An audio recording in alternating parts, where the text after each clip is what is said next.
ನಮಸ್ತೆ ಮಿತ್ರರೇ.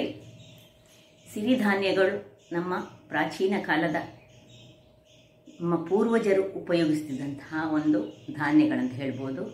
ಅತ್ಯಂತ ಆರೋಗ್ಯಭರಿತವಾದ್ದು ಎಲ್ಲ ವಿಷಯದಲ್ಲಿ ಸಹ, ಹಾರ್ಟಿಗಾಗಲಿ, ಕಿಡ್ನಿಗಾಗಲಿ, ಅಥವಾ ಈವನ್ ಯಾರಿಗೆ ಸ್ಟ್ರೆಸ್ ಉಂಟು ಅಂಥವರಿಗೆ ಸಹ ಇಂತಹ ಸಿರಿಧಾನ್ಯಗಳನ್ನು ಯೂಸ್ ಮಾಡಿದರೆ, ಅಥವಾ ವೆಯ್ಟ್ ಲಾಸ್ ಮಾಡುವವರಾಗಲಿ, ಡಯಾಬಿಟಿಕ್ಸ್ ಪೇಷಂಟ್ಗಳಿಗಾಗಲಿ, ಯಾರಿಗೂ ಇದು ಒಂದು ಅತ್ಯುತ್ತಮ ಆಹಾರ. ಇವತ್ತು ನಾನು ಸಿರಿಧಾನ್ಯಗಳಲ್ಲಿ ಒಂದಾದ ಸಾಮೆ ಅಂದರೆ ಲಿಟಲ್ ಮಿಲೆಟ್, ಇದನ್ನು ಯೂಸ್ ಮಾಡಿ ಒಂದು ಟೊಮ್ಯಾಟೊ ಬಾತನ್ನು ಮಾಡಿದ್ದೇನೆ. ಬಹಳ ಟೇಸ್ಟಿಯಾಗಿ ರುಚಿಕರವಾಗಿ ಬರ್ತದೆ. ಹಾಗಿರುವಾಗ ಇದನ್ನು ಹೇಗೆ ಮಾಡೋದೆಂದು ನೋಡುವ ಮೊದಲು, ಯಾರೆಲ್ಲ ನನ್ನ ಚಾನಲನ್ನು ನೋಡ್ತಿದ್ದೀರಿ, ಯಾರೆಲ್ಲ ಇನ್ನೂ ಸಬ್ಸ್ಕ್ರೈಬ್ ಮಾಡಿಲ್ಲ, ದಯವಿಟ್ಟು ಸಬ್ಸ್ಕ್ರೈಬ್ ಮಾಡಿ, ಸಪೋರ್ಟ್ ಮಾಡಿ ಅಂತ ಹೇಳುತ್ತಾ ಬನ್ನಿ ಈ ಒಂದು ರುಚಿಕರವಾದ ಟೊಮ್ಯಾಟೊ ಬಾತ್, ಅದು ಸಾಮೆ ಸಿರಿಧಾನ್ಯದಿಂದ ಮಾಡಿದಂಥದ್ದು, ಹೇಗೆ ಮಾಡುವುದೆಂದು ನೋಡೋಣ.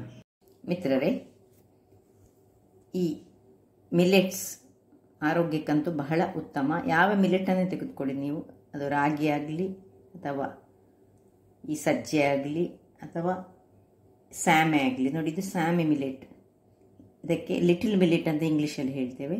ಇದರಿಂದ ಒಂದು ಆರೋಗ್ಯಭರಿತವಾದ ಬ್ರೇಕ್ಫಾಸ್ಟನ್ನು ಮಾಡುವ, ಟೊಮ್ಯಾಟೊವನ್ನು ಬಳಸಿ ಮಾಡುವಂತಹ ಈ ಬ್ರೇಕ್ಫಾಸ್ಟ್. ಈಗ ನಾನು ಇದನ್ನು ರಾತ್ರಿ ಇದನ್ನು ನೆನೆ ಹಾಕಲಿಕ್ಕೆ ಇಡ್ತೀನಿ. ಅದರ ಮೊದಲು ಇದನ್ನು 3 ಬಾರಿ ಚೆನ್ನಾಗಿ ತೊಳೆದುಕೊಳ್ಬೇಕು. ಚೆನ್ನಾಗಿ ಅಂದರೆ ಅಷ್ಟು ಚೆನ್ನಾಗಿ ತೊಳೆದು ಮತ್ತೆ ಒಳ್ಳೆ ನೀರಿನಲ್ಲಿ ಹಾಕಿಟ್ರೆ ಆ ನೀರನ್ನೇ ನಮಗೆ ಯೂಸ್ ಮಾಡಲಿಕ್ಕೆ ಉಂಟು. ಅದರಿಂದಾಗಿ ಇದನ್ನು ನಾನು 3 ಬಾರಿ ತೊಳೆದಿಟ್ಟು ತರ್ತೇನೆ. ಮಿತ್ರರೇ, ಇಲ್ಲಿ ನೋಡಿ, ನಿನ್ನೆ ರಾತ್ರಿ ನೆನೆಸಿಟ್ಟಂತಹ ಸ್ಯಾಮೆ. ಈ ಮಿಲೆಟ್ಸ್ಗಳನ್ನು ನಾವು ಕನಿಷ್ಠ ಪಕ್ಷ 8 ಗಂಟೆಗಳ ಕಾಲ ಆದರೂ ನೆನೆಸಿಟ್ಟುಕೊಂಡು ಇಡಬೇಕು. ಈಗ ನಾವೇನು ಮಾಡಬೇಕು ಹೇಳಿದರೆ, ಮೊದಲಿಗೆ ಇದರದ್ದು ನೀರನ್ನು ತೆಗೆದು, ನೀರನ್ನು ನಾವು ವೇಸ್ಟ್ ಮಾಡಲಿಕ್ಕಿಲ್ಲ, ನೀರು ನಾವೀಗ ಕುಕ್ ಮಾಡುವಾಗ ಯೂಸ್ ಮಾಡಲಿಕ್ಕೆ ಉಂಟು. ಯಾಕೇಳಿದರೆ ನೆನೆಸಿಟ್ಟಂತಹ ನೀರಿನಲ್ಲಿ ಸಹ ಈ ಮಿಲೆಟ್ಸ್ಗಳಲ್ಲಿ ತುಂಬ ಪೌಷ್ಟಿಕಾಂಶಗಳು ಇರ್ತದೆ. ನೋಡಿ, ಹೀಗೆ ತೆಗೆದು ನಾವು ನೀರು ಬೇರಿಡುವ, ಮತ್ತು ಇದನ್ನು ಹೇಗೆ ಇಟ್ಕೊಳ್ಳೋಣ. ಈ ನೀರು ಇದನ್ನೀಗ ಸಪರೇಟ್ ಇಡುವ. ಇದು ಏನೆಲ್ಲ ಸಾಮಗ್ರಿಗಳು ಬೇಕೆಂದು ನಾನು ತೋರಿಸ್ಕೊಟ್ಟಿದ್ದೇನೆ.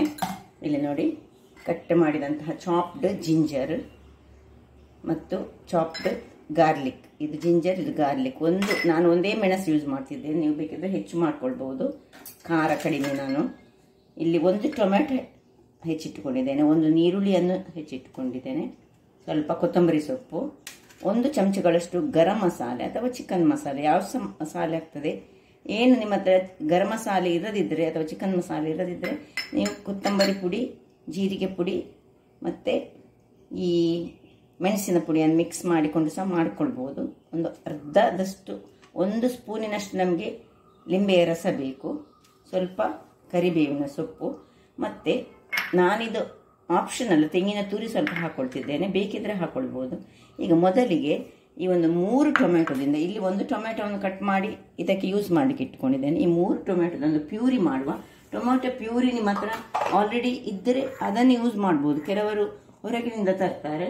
ನೋಡಿ, ಟೊಮ್ಯಾಟೊ ಪ್ಯೂರಿಯನ್ನು ಮಾಡೋದು ಬಹಳ ಸುಲಭ. ಇದನ್ನು ನೋಡಿ, ಕತ್ತರಿಸಿಕೊಂಡು ಒಂದು ಸಣ್ಣದಾಗಿ ಕತ್ತರಿಸಿ ಇದರ ಮೇಲಿದ್ದು ಇದನ್ನು ತೆಗೆದುಕೊಳ್ಬೇಕು. ಇದನ್ನು ಗ್ರೈಂಡ್ ಮಾಡಿಕೊಂಡು ಈಗ ನಾನು ಮೊದಲಿಗೆ ತರ್ತೇನೆ. 4 ಟೊಮ್ಯಾಟೊ ತೆಗೆದುಕೊಂಡಿದ್ದೇನೆ ಟೊಮ್ಯಾಟೊ ಪ್ಯೂರಿ ಮಾಡಲಿಕ್ಕೆ. ಅದು ಇಷ್ಟು ಪ್ಯೂರಿ ಸಹ ನಮಗೆ ಯೂಸ್ ಆಗೋದಿಲ್ಲ. ಪ್ಯೂರಿ ಮಾಡಿಟ್ಕೊಂಡ್ರೆ ನಾವು ಬೇರೆ ಯಾವುದಕ್ಕಾದರೂ ಯೂಸ್ ಮಾಡಲಿಕ್ಕೆ ಆಗ್ತದೆ. ಈಗ ಎಲ್ಲವನ್ನು ಕತ್ತರಿಸಿಕೊಳ್ತೇನೆ. ವೀಕ್ಷಕರೇ ನೋಡಿ, ಗ್ರೈಂಡ್ ಮಾಡಿದ, ಸ್ವಲ್ಪ ಸಹ ನೀರು ಹಾಕ್ಕೊಳ್ಳಿಕ್ಕಿಲ್ಲ ಗ್ರೈಂಡ್ ಮಾಡುವಾಗ. ಈಗ ಇಲ್ಲೊಂದು ಬಣಾಲೆಯನ್ನು ಇಟ್ಕೊಂಡಿದ್ದೇನೆ, ಅದಕ್ಕೆ ನಾವು ಒಲೆಯನ್ನು ಉರಿಸ್ಕೊಳ್ಳೋಣ. ಈಗ ಅದರಲ್ಲಿ ನಾವು ಪ್ಯೂರಿಯನ್ನು ಹಾಕೊಳ್ಳೋಣ. ಇದರ ಬೀಜ ಎಲ್ಲ ಯಾವ್ದು ನಮಗೆ ಬೇಡ, ಹಾಗಾಗಿ ನಾವು ಸೋಸಿಕೊಳ್ಬೇಕು.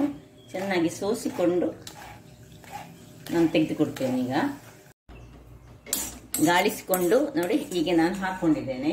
ಈಗ ಇದನ್ನು 7 ನಿಮಿಷಗಳ ಕಾಲ ನಾವು ಸ್ವಲ್ಪ ಇದರಲ್ಲಿ ಕುದಿಸ್ಕೊಳ್ಬೇಕು. ಕುದಿಸುವಾಗ ನಾವು ಇದಕ್ಕೆ ಒಂದು ಈ ಬೇ ಲೀಫನ್ನು ಸಹ ಹಾಕೊಳ್ಬೇಕು, ಮತ್ತು ಚೂರು ಉಪ್ಪನ್ನು ಹಾಕ್ಕೊಂಡು ಅದರದ್ದು ಪ್ಯೂರಿ ಮಾಡಿಟ್ಕೊಳ್ಳೋಣ.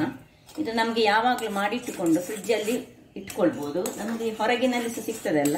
ಇದೀಗ ನಾನು ಸ್ವಲ್ಪ ಒಂದು 4 ಟೊಮ್ಯಾಟೊದಿಂದ ಮಾಡಿದ್ದೇನೆ. ಟೊಮ್ಯಾಟೊ ಅಗ್ಗ ಇರುವಾಗ ನಾವು ಇಂಥ ಪ್ಯೂರಿಯನ್ನು ತುಂಬ ಮಾಡಿ ಇಟ್ಟುಕೊಂಡು ಇಟ್ಟರೆ ಯಾವುದಕ್ಕಾದರೂ ಈ ಟೊಮ್ಯಾಟೊವನ್ನು ಯೂಸ್ ಮಾಡಲಿಕ್ಕೆ ಆಗ್ತದೆ. ಕಾಸ್ಟ್ಲಿ ಇರುವ ಟೈಮ್ನಲ್ಲಿ ನಮಗೆ ಒಳ್ಳೆಯದಾಗ್ತದೆ ನೋಡಿ. ಹೀಗೆ ಇದು ಒಂದು 5 ನಿಮಿಷಗಳ ಕಾಲ ಇದನ್ನು ಹೀಗೆ ತಿರುಗಿಸಿಕೊಂಡು ನಾವು ಬೇಯಿಸ್ಕೊಂಡು ಪ್ಯೂರಿ ಮಾಡ್ಕೊಳ್ಳೋಣ.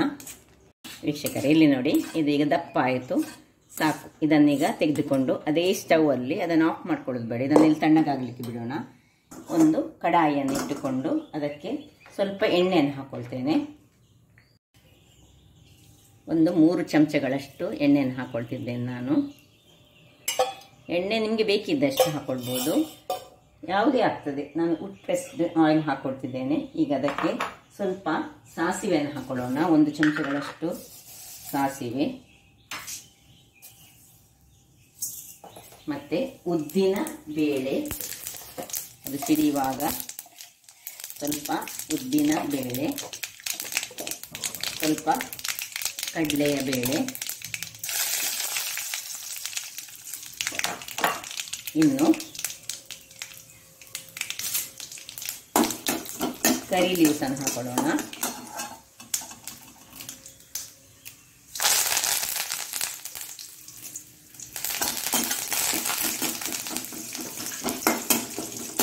ಕರಿ ಲೀವ್ಸ್ನ ನಂತರ ಜಿಂಜರ್ ಮತ್ತು ಗಾರ್ಲಿಕ್ ಎರಡನ್ನು ಸಹ ಸಣ್ಣದಾಗಿ ಇಟ್ಕೊಳ್ಬೇಕು, ಅಥವಾ ಪೇಸ್ಟ್ ಮಾಡಿದರೆ ಸಾಕ್ತದೆ, ಯಾವ್ದು ಸಾಕ್ತದೆ.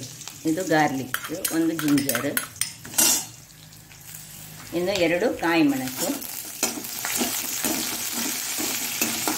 ಒಳ್ಳೆ ಚೆನ್ನಾಗಿ ಇದನ್ನು ತಿರುಗಿಸ್ಕೊಂಡು ಅದರಲ್ಲಿ ಇನ್ನೀಗ ಆನಿಯನ್ ಅನ್ನು ಹಾಕೊಳ್ಳೋಣ. ಚಾಪ್ ಮಾಡಿದಂತಹ ಆನಿಯನ್,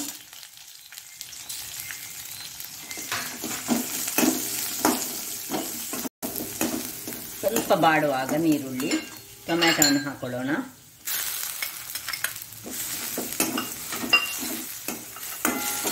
ಸ್ವಲ್ಪ ಕೊತ್ತಂಬರಿ ಸೊಪ್ಪನ್ನು ಸಹ ಈ ಹೊತ್ತಿನಲ್ಲಿ ಅರ್ಧದಷ್ಟು ಹಾಕೊಳ್ಳೋಣ. ಯಾಕೆ ಹೇಳಿದರೆ ಸ್ವಲ್ಪ ಹೆಚ್ಚು ಕೊತ್ತಂಬರಿ ಸೊಪ್ಪು ಒಳ್ಳೆಯದಾಗ್ತದೆ. ಇದು ಮತ್ತು ಉಳಿದದ್ದು ನಾವು ಗಾರ್ನಿಷ್ ಮಾಡಲಿಕ್ಕೆ ಹಾಕೊಳ್ಳೋಣ. ಇದು ಸ್ವಲ್ಪ ಈಗ ಉಪ್ಪನ್ನು ಹಾಕ್ಕೊಂಡು ನಾನು ಅದನ್ನು, ಟೊಮೆಟೊ ಬೇಗ ಆ ಹೊತ್ತಿನಲ್ಲಿ ಇದಾಗ್ತದೆ, ಸಾಫ್ಟ್ ಆಗ್ತದೆ. ಹಾಗೆ ಉಪ್ಪನ್ನು ಹಾಕ್ಕೊಂಡಿದ್ದೇನೆ.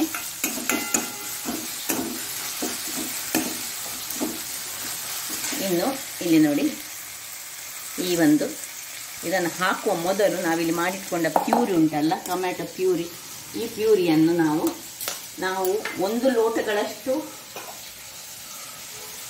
ಈ ಇದರಲ್ಲಿ ಸಾಮೆಯನ್ನು ತೆಗೆದುಕೊಂಡಿದ್ದೇವಲ್ಲ, ಹಾಗಾಗಿ ನಾವು 1.5 ಲೋಟದಷ್ಟು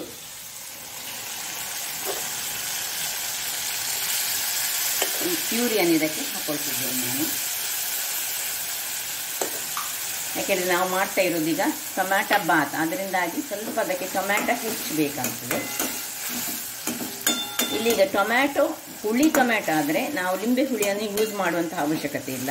ಸಪೋಸ್ ನಮ್ಮದು ಈ ಆ್ಯಪಲ್ ಟೊಮ್ಯಾಟೊ ಬರ್ತದಲ್ಲ, ಊರಿನ ಟೊಮ್ಯಾಟೊ ಆದರೆ ಹುಳಿ ಇರ್ತದೆ, ಆದರೆ ಆ್ಯಪಲ್ ಟೊಮ್ಯಾಟೊ ಹುಳಿ ಇರುವುದಿಲ್ಲ. ಈಗ ಈ ಹೊತ್ತಿನಲ್ಲಿ ನೋಡಿ, ಇದು ಸ್ವಲ್ಪ ಇದಾಗುವಾಗ ಈ 1 ಲೋಟಗಳಷ್ಟು ಸಾಮೆಯನ್ನು ಇದಕ್ಕೆ ಹಾಕೊಳ್ಳೋಣ. ಹಾಕ್ಕೊಂಡು ಸ್ವಲ್ಪ ತಿರುಗಿಸಿಕೊಳ್ಳೋಣ. ಒಳ್ಳೆ ಇದರಲ್ಲಿ ತಿರುಗಿಸಿಕೊಂಡು ಅದರಲ್ಲಿ ಸ್ವಲ್ಪ ಉಪ್ಪು ಸಹ ಮೊದಲೇ ಹಾಕ್ಕೊಂಡಿದ್ದೇನೆ ನಾನು.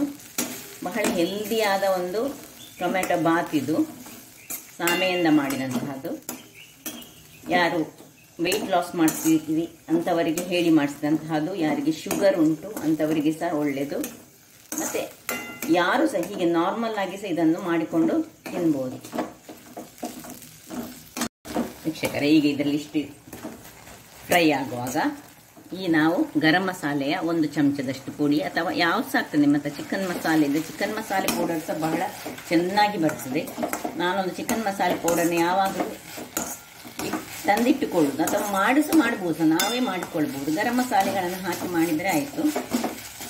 ಬೆಳ್ಳುಳ್ಳಿ ಎಲ್ಲ ಹಾಕಿ ಮಾಡಿದಂತಹ, ಫ್ರೈ ಮಾಡಿಕೊಂಡು ಮಾಡಿದಂತಹ ಚಿಕನ್ ಮಸಾಲ. ಈಗ ಸ್ವಲ್ಪ ತೆಂಗಿನ ತುರಿ, ಇದು ಆಪ್ಷನಲ್, ನಿಮಗೆ ಬೇಕಿದ್ರೆ ಹಾಕೊಳ್ಬೋದು. ತೆಂಗಿನಕಾಯಿ ಅಥವಾ ತೆಂಗಿನ ಹಾಲು ಬಹಳ ಉತ್ತಮ ದೇಹಕ್ಕೆ. ಯಾರು ಥೈರಾಯ್ಡ್ ಪ್ರಾಬ್ಲಮ್ ಉಂಟು ಅಂತವರು ಹೆಚ್ಚಾಗಿ ತೆಂಗಿನಕಾಯಿಯಿಂದ ಮಾಡಿದಂತಹ, ತೆಂಗಿನ ರಸ ತೆಗೆದು ಮಾಡಿದಂತಹ ಮೊಸರನ್ನು ಯೂಸ್ ಮಾಡಬೇಕು ಯಾವಾಗಲೂ, ಬಹಳ ಉತ್ತಮ. ಈಗ ಒಳ್ಳೆ ಫ್ರೈ ಆಯಿತು. ಈಗ ನಮ್ಮ ಹತ್ರ ಆಗ ತೆಗೆದುಕೊಂಡ ನೀರುಂಟು, ಅದನ್ನು ನೋಡಿ, ಇದು ನಾನು ನೆನೆಸಿಟ್ಟುಕೊಂಡಂತಹ ನೀರು, ಸಾಮೆಯನ್ನು ನೆನೆಸಿಟ್ಟ ನೀರು. ಇದು ಈ ಲೋಟದಲ್ಲಿ ನಾನು ಈಗ 2 ಲೋಟಗಳಷ್ಟು ಇದರ ನೀರನ್ನು ಇದಕ್ಕೆ ಹಾಕ್ಕೊಂಡು, ಕರೆಕ್ಟ್ 2 ಲೋಟ ಉಂಟು. ಈಗ ಚೆನ್ನಾಗಿ ತಿರುಗಿಸಿ ಇದನ್ನು ಒಳ್ಳೆ ಬೇಯಲಿಕ್ಕೆ ಬಿಡಬೇಕು. ನಾವೀಗ ಮುಚ್ಚಳವನ್ನು ಮುಚ್ಚಿ ಒಂದು 5 ನಿಮಿಷಗಳ ಕಾಲ ಬೇಯಿಸ್ಕೊಳ್ಳೋಣ. ವೀಕ್ಷಕರೇ, ಇಲ್ಲಿ ನೋಡಿ ಹೀಗೆ ಆಗಿದೆ. ಈಗ ಇದನ್ನು ಸ್ವಲ್ಪ ನಾವು, ಇದು ಸಾಗಿ ಆಗಿರಬಾರ್ದು, ನಮಗೆ ಇನ್ನು ಸಹ ಸ್ವಲ್ಪ ಡ್ರೈ ಆಗಲಿಕ್ಕೆ ಬಿಡೋಣ. ನೋಡಿ ಒಳ್ಳೆ ಬೆಂದಿದೆ. ಸ್ವಲ್ಪ ಇದರಲ್ಲಿ ಸ್ವಲ್ಪ ನೀರುಂಟು, ಇನ್ನು ಸಣ್ಣ ಉರಿಯಲ್ಲಿ ಇನ್ನು ಸ್ವಲ್ಪ ಹೊತ್ತು ಇದನ್ನು 1-2 ನಿಮಿಷ ಹಾಗೆಯೇ ಬಿಟ್ಕೊಳ್ಳೋಣ. ವೀಕ್ಷಕರೇ ನೋಡಿ, ಆಯ್ತು ನೋಡಿ ಹೇಗೆ ಆಗಿದೆ. ಈಗ ಕೊನೆಗೆ ಸ್ವಲ್ಪ ಕೊತ್ತಂಬರಿ ಸೊಪ್ಪನ್ನು ಉದುರಿಸಿಕೊಂಡು ಇದನ್ನು ಹೀಗೆ ತಿರುಗಿಸಿಕೊಂಡು ಆಫ್ ಮಾಡಿಕೊಳ್ಳೋಣ. ರೆಡಿಯೇ ಆಯಿತು. ಬಹಳ ರುಚಿಕರವಾಗಿರ್ತದೆ ಮತ್ತು ಹೆಲ್ದಿ ಸಹ ಹಾಗೆ. ನೋಡಿ ಈಗ ಇದನ್ನು ಸರ್ವ್ ಮಾಡಿಕೊಳ್ಳೋಣ.